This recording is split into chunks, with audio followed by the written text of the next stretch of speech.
Eu sou o Sérgio Savian e você está vendo o Conteúdo Latente, que é um programa dedicado a quem quer se conhecer e viver melhor.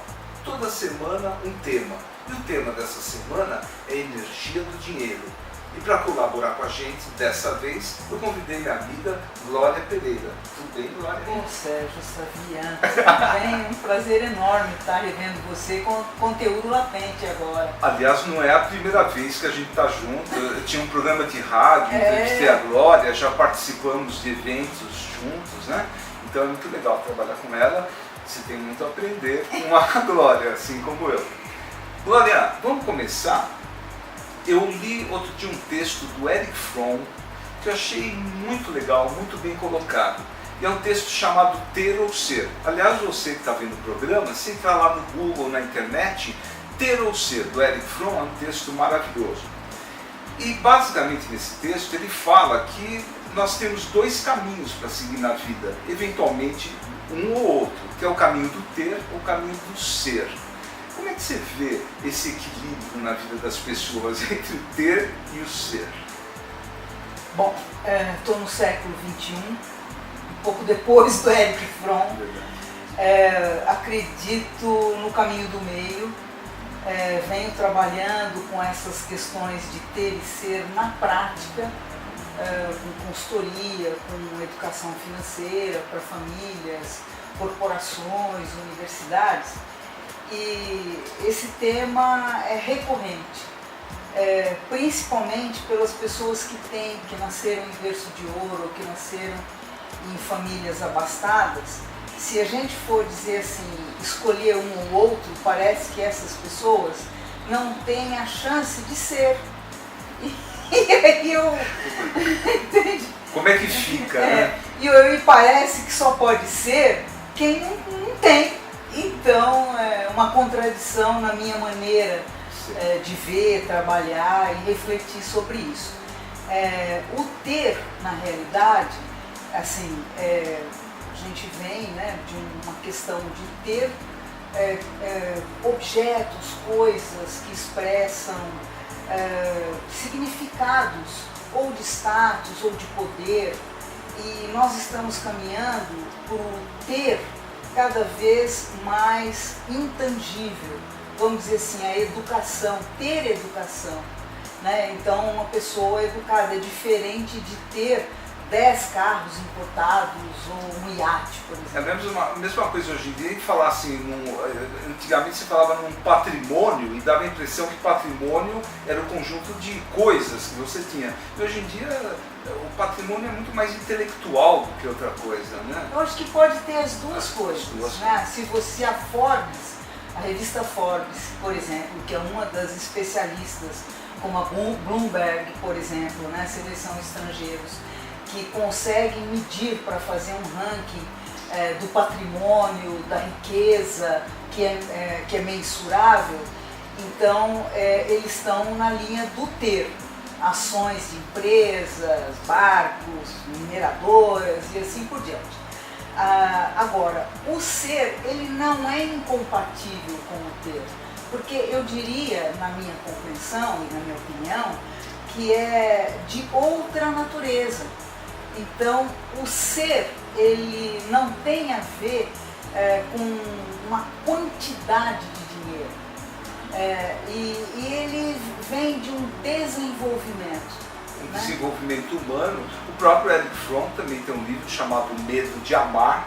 E eu diria que, como eu trabalho com relacionamentos amorosos, então o relacionamento amoroso, ele está muito ligado a essa questão do ser. De você, e do ter também. O ter, né? Porque o ter proporciona o ser. Mas se você não souber ser, você pode ter o que for, você não vai ser. E não vai amar também. Mas você vê como as coisas se interligam. Lógico. Falando em amar, o ter e o ser, tenho trabalhado com pessoas de classes muito diferentes, socioeconômicas e educacionais também, que é muito difícil manter o amor em termos de relacionamento. Então é curioso, mesmo que as duas pessoas queiram, parece que interliga de um jeito que não é muito simples quando há uma diferença muito grande. Mesmo essa questão, filosofando, eu preparei umas 100 questões para ela, pelo jeito eu vou ficar em 2 ou 3, porque o papo está entendendo muito bem. Mas mesmo essa questão do ter, as pessoas também confundem, falam assim, minha mulher, meu marido, meu filho, a pessoa como até médico, ou no meu médico, meu terapeuta. Aí quer dizer, fica completamente impregnado a esse discurso do ter. As pessoas nem se dão conta. A própria linguagem, ela está muito baseada no ter, né? Tudo é meu que diz. Minha mãe, minha casa. Vamos lá. Agora, a cultura que a gente vive hoje, ela é uma cultura muito do consumismo, de uma forma geral, né?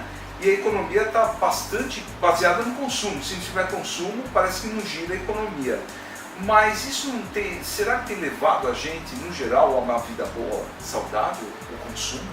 Como é que fica isso? Como é que você vê isso, Glória?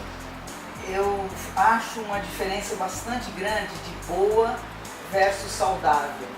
Tem vidas boas que são nada saudáveis. E vidas saudáveis que, na opinião de outras pessoas, que não são nada boas. Né? Então, assim, e aí você associa o consumismo, ou o consumo. Né? Nós vivemos num mundo capitalista, quer a gente queira, quer não queira. Quer dizer, é muito maior do que a gente. Até os países como China, por exemplo, estão completamente inseridas na sociedade de consumo, né? Com certeza. Para um país dito não capitalista. E vamos dizer que até Cuba está querendo entrar de qualquer jeito. Já fez lá a plataforma, o Brasil que pagou, né? Para começar a negociar com o mundo aí. Então, o que acontece?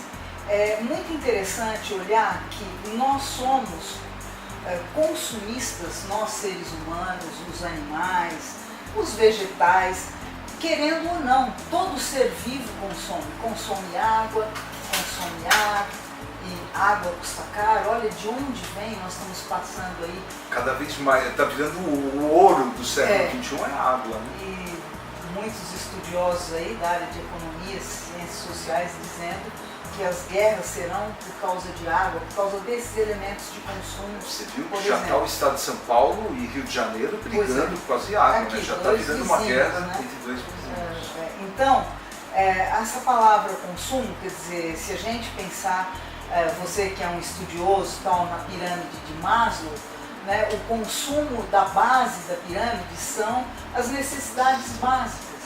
Então, necessidade de beber, de comer, de transar, de se proteger, de morar em algum lugar, se vestir. Então, quando essas necessidades estão satisfeitas, começa a subir a base da pirâmide. Educação, saúde, cultura, e aí vai até chegar ao luxo na ponta da pirâmide. Qual é o luxo?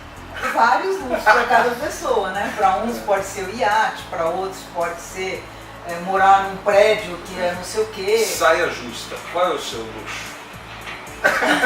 Eu sou uma pessoa extremamente simples e o meu luxo, a gente estava falando aqui, a minha primeira formação é cientista social e o meu hobby é viajar pelo mundo inteiro, por conta própria. Então, por exemplo, eu já conheci sheiks, os 7 sheiks dos Emirados Árabes, já estive nos palácios, nos restaurantes mais incríveis do mundo para olhar o que é o restaurante mais incrível, quando foi inaugurado no fundo do mar, quando foi inaugurado o trem-bala em Paris e assim por diante. Então o meu luxo é entender para onde a humanidade está indo. Isso custa bastante dinheiro e eu tenho um prazer grande de viver, de ficar nessas coisas que o ser humano está indicando. Por pouco tempo, só para olhar. Então, só para você ter uma ideia. Não é me apropriar, mas é vivenciar isso. Semana que vem continuamos com a Glória Pereira falando sobre energia do dinheiro.